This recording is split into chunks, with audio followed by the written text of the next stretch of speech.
Daniel. During the 3rd year of King Jehoiakim's reign in Judah, King Nebuchadnezzar of Babylon came to Jerusalem and besieged it. The Lord gave him victory over King Jehoiakim of Judah and permitted him to take some of the sacred objects from the temple of God.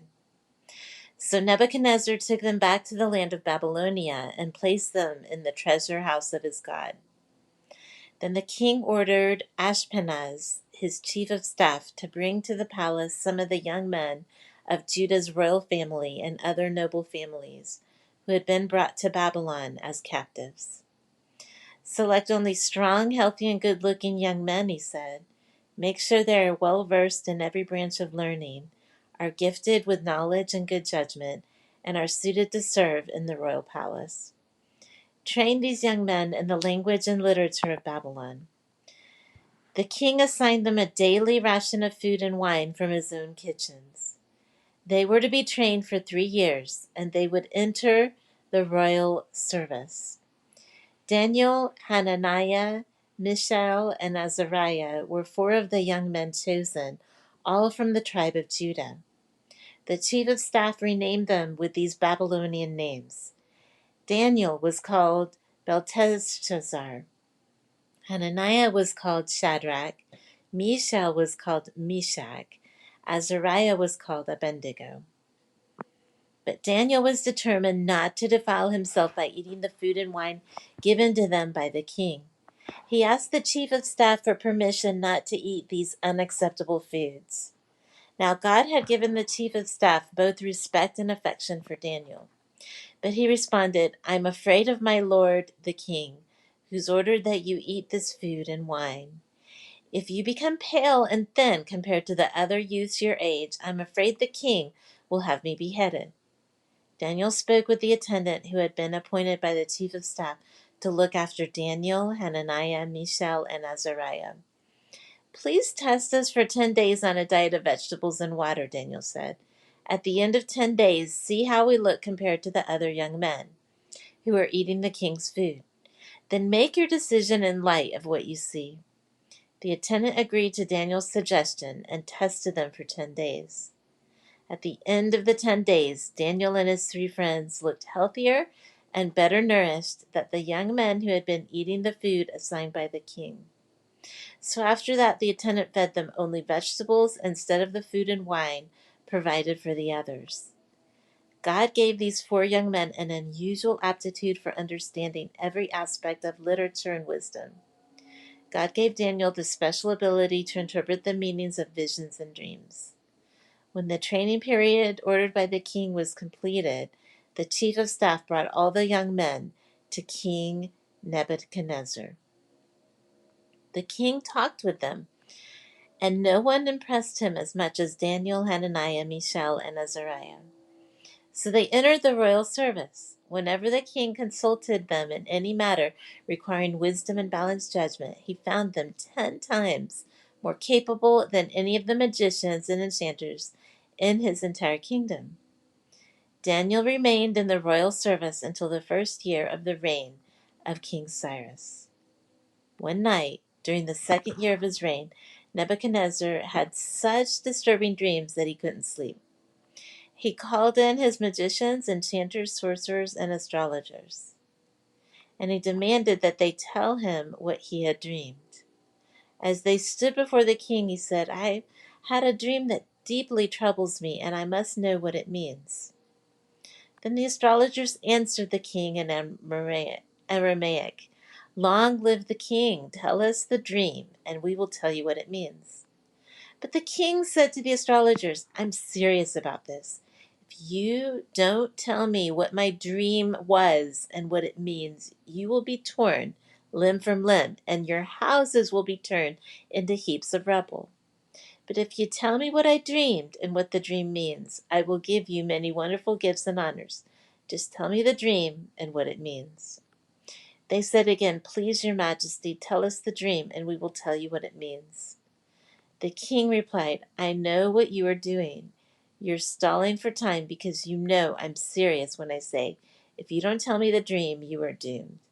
So you've conspired to tell me lies, hoping I will change my mind. But tell me the dream, and then I'll know that you can tell me what it means." The astrologers replied to the king, "No one on earth can tell the king his dream, and no king, however great and powerful, has ever asked such a thing of any magician, enchanter, or astrologer. The king's demand is impossible. No one except the gods can tell you your dream, and they do not live here among the people." The king was furious when he heard this, and he ordered all the wise men of Babylon be executed. And because of the king's decree, men were sent to find and kill Daniel and his friends. When Arioch, the commander of the king's guard, came to kill them, Daniel handled the situation with wisdom and discretion. He asked Arioch, "Why has the king issued such a harsh decree?" So Arioch told him all that had happened. Daniel went at once to see the king and requested more time to tell the king what the dream meant. Then Daniel went home and told his friends, Hananiah, Mishael, and Azariah, what had happened. He urged them to ask the God of heaven to show them his mercy by telling them the secret, so they would not be executed along with the other wise men of Babylon. That night, the secret was revealed to Daniel in a vision. Then Daniel praised the God of heaven. He said, "Praise the name of God forever and ever, for he has all wisdom and power. He controls the course of world events. He removes kings and sets up other kings. He gives wisdom to the wise and knowledge to the scholars. He reveals deep and mysterious things and knows what lies hidden in darkness. Though he's surrounded by light, I thank and praise you, God of my ancestors, for you've given me wisdom and strength. You've told me what we asked of you and revealed to us what the king demanded." Then Daniel went in to see Arioch, whom the king had ordered to execute the wise men of Babylon. Daniel said to him, "Don't kill the wise men. Take me to the king, and I will tell him the meaning of his dream." Arioch quickly took Daniel to the king and said, "I found one of the captives from Judah who will tell the king the meaning of his dream." The king said to Daniel, also known as Belteshazzar, "Is this true? Can you tell me what my dream was and what it means?" Daniel replied, "There are no wise men, enchanters, magicians, or fortune tellers who can reveal the king's secret, but there's a God in heaven who reveals secrets. And he has shown King Nebuchadnezzar what will happen in the future. Now I will tell you your dream and the visions you saw as you lay on your bed. While your majesty was sleeping, you dreamed about coming events. He who reveals secrets has shown you what's going to happen. And it's not because I'm wiser than anyone else that I know the secret of your dream, but because God wants you to understand what was in your heart. In your vision, your majesty, you saw standing before you a huge shining statue of a man. It was a frightening sight. The head of the statue was made of fine gold. Its chest and arms were silver, its belly and thighs were bronze. Its legs were iron, and its feet were a combination of iron and baked clay. As you watched, a rock was cut from a mountain, but not by human hands. It struck the feet of iron and clay, smashing them to bits. The whole statue was crushed into small pieces of iron, clay, bronze, silver, and gold. Then the wind blew them away without a trace, like chaff on a threshing floor. But the rock that knocked the statue down became a great mountain that covered the whole earth. That was the dream. Now we will tell the king what it means. Your Majesty, you are the greatest of kings. The God of heaven has given you sovereignty, power, strength, and honor. He's made you the ruler over all the inhabited world and has put even the wild animals and birds under your control. You are the head of gold. But after your kingdom comes to an end, another kingdom inferior to yours will rise to take your place. After that kingdom has fallen, yet a third kingdom represented by bronze will rise to rule the world. Following that kingdom, there will be a fourth one, as strong as iron. That kingdom will smash and crush all previous empires, just as iron smashes and crushes everything it strikes. The feet and toes you saw were a combination of iron and baked clay, showing that this kingdom will be divided. Like iron mixed with clay, it will have some of the strength of iron. But while some parts of it will be strong as iron, other parts will be as weak as clay. This mixture of iron and clay also shows that these kingdoms will try to strengthen themselves by forming alliances with each other through intermarriage. But they will not hold together, just as iron and clay do not mix. During the reigns of these kings, the God of heaven will set up a kingdom that will never be destroyed or conquered. It will crush all these kingdoms into nothingness, and it will stand forever. That is the meaning of rock cut from the mountain, though not by human hands, that crushed to pieces the statue of iron, bronze, clay, silver, and gold. The great God was showing the king what will happen in the future. The dream is true, and its meaning is certain.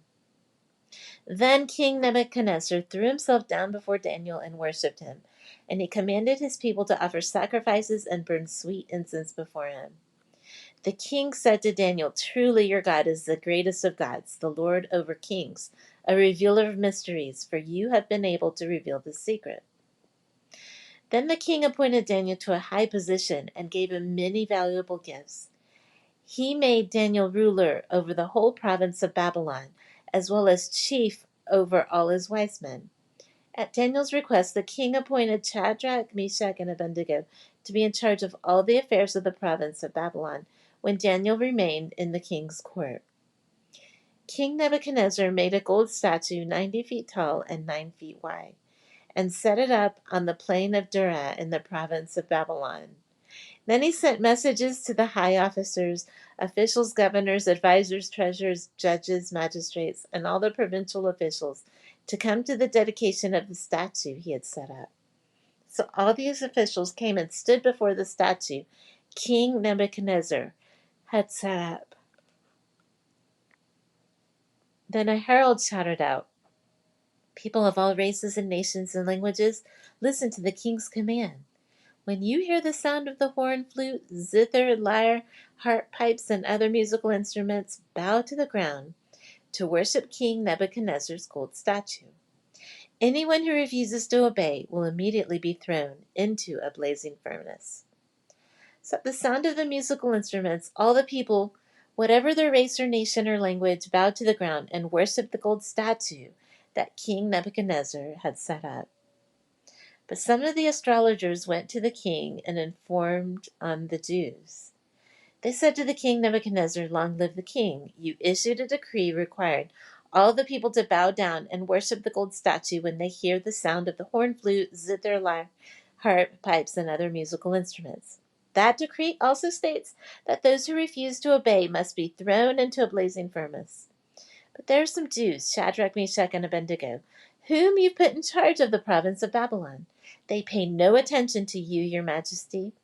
They refuse to serve your gods and do not worship the gold statue you have set up." Then Nebuchadnezzar flew into a rage and ordered that Shadrach, Meshach, and Abednego be brought before him. When they were brought in, Nebuchadnezzar said to them, "Is it true, Shadrach, Meshach, and Abednego, that you refuse to serve my gods or to worship the gold statue I've set up? I will give you one more chance to bow down and worship the statue I've made when you hear the sound of the musical instruments. But if you refuse, you will be thrown immediately into the blazing furnace. And then what God will be able to rescue you from my power?" Shadrach, Meshach, and Abednego replied, "O Nebuchadnezzar, we do not need to defend ourselves before you. If we're thrown into blazing furnace, the God whom we serve is able to save us. He will rescue us from your power, your majesty. But even if he doesn't, we want to make it clear to you, your majesty, that we will never serve your gods or worship the gold statue that you have set up."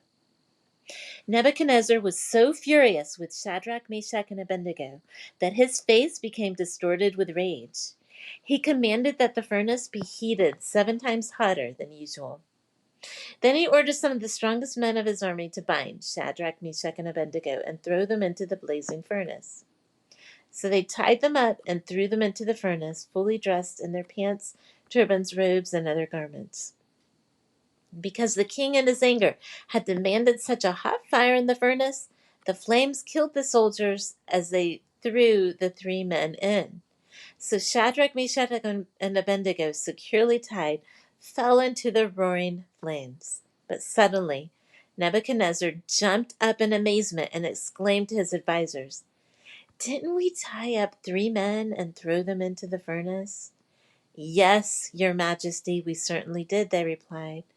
"Look," Nebuchadnezzar shouted, "I see four men, unbound, walking around in the fire, unharmed, and the fourth looks like a god." Then Nebuchadnezzar came as close as he could to the door of the flaming furnace and shouted, "Shadrach, Meshach, and Abednego, servants of the Most High God, come out, come here."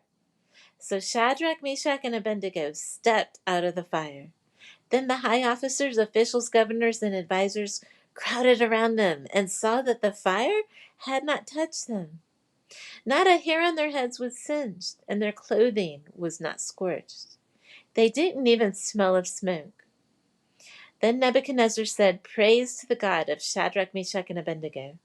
He sent his angel to rescue his servants who trusted in him. They defied the king's command and were willing to die rather than serve or worship any god except their own God. Therefore I make this decree.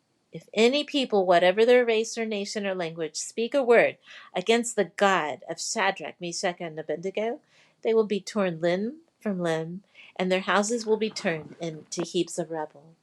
There's no other God who can rescue like this.